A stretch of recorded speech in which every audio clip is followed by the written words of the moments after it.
আজকের এই ভিডিওতে তোমাদের একটা হিডেন জেমের সন্ধান দেবো। হোলির পরের দিন বাড়িতে ভালো লাগছিল না, তো ভাই ও দাদা বৌদির সাথে বাইক নিয়ে বেরিয়ে পড়লাম কল্যাণীর দিকে। ব্যারাকপুর পার করে কিছুটা যেতেই বাদিকে দেখতে পেলাম এই বং চাওয়ালা ক্যাফেটা। বিশ্বাস করো, ভিডিও করার এইটুকু ইচ্ছে নিয়ে বাড়ি থেকে বেরোয়নি, কিন্তু ক্যাফের অ্যাম্বিয়েন্স এতটা সুন্দর, ভিডিওটা করতে বাধ্য হলাম। বন্ধু বান্ধবের সাথে ঘন্টাখানেক আড্ডা দেওয়ার জন্য কিন্তু জায়গাটা পারফেক্ট। সন্ধ্যের পর কিন্তু লোকজনের ভিড় মোটামুটি ভালোই থাকে।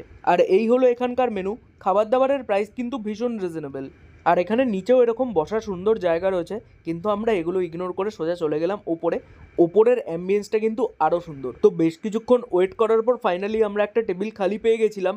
আর ফার্স্টে অর্ডার করেছিলাম চাটা 20 টাকা করে হলেও বেশ ভালো ছিল। এরপর অর্ডার করেছিলাম ক্রিস্পি চিকেন, 10-12 পিস থাকে, দাম 150 টাকা।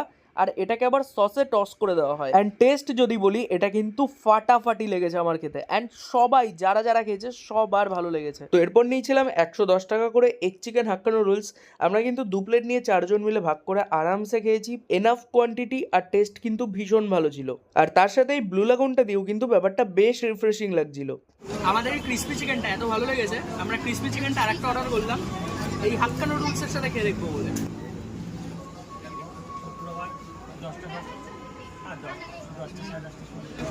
দারুণ।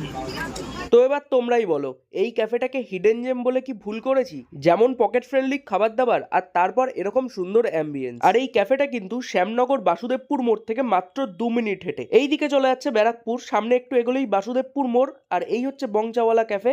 আর এই দিকটা চলে যাচ্ছে নৈহাটির দিকে, সামনে এগোলেই জিওবিপি পেট্রোল পাম্প। তো তোমাদের চেনা জানা এরকম হিডেন জেম ক্যাফে থাকলে আমাকে কমেন্ট করে জানিও। আর দেখা হচ্ছে নেক্সট ভিডিওতে খুব শিগগিরই। টাটা।